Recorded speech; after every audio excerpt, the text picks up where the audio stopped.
আমরা কোনো ব্যর্থতার জন্য বা কোনো জায়গায় পিছলে পড়ি, সেজন্য যেটা করি সেটা হচ্ছে অন্যকে দোষারোপ করি। এটা দুর্দান্ত একটা কাজ।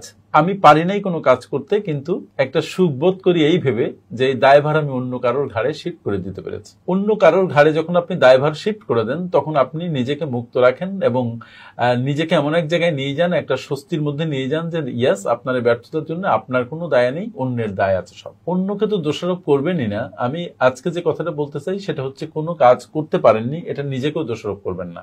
দোষারোপ করলে তখন আপনার সম্পর্কে একটা হীনমন্যতা আপনার মধ্যে জাগ্রত হয়। রাদার দোষারোপ না করে আপনি কাজটা করতে পারেননি, ব্যাস এটাকে পাস করে দেন, দিয়ে কেন করতে পারেননি এবং করতে পারবেন ভবিষ্যতে সেই মনোভাব নিয়ে সামনে এগোন। চুলচেরা বিশ্লেষণ করে তারপরে কাজটা শুরু করুন এবং যতক্ষণ কাজটা শেষ না হয় ততক্ষণ লেগে থাকুন। আর কি বললাম, আজ থেকে অন্যকে দোষারোপ করা তো অবশ্যই না, নিজেকেও দোষারোপ করবেন না। নিজের কাজে মনোনিবেশ করবেন, নিজের উন্নতি করবেন প্রতি পদে পদে, নিজের সম্পর্কে পজিটিভ ধারণা পোষণ করবেন, অন্যের সম্পর্কেও। Thank you.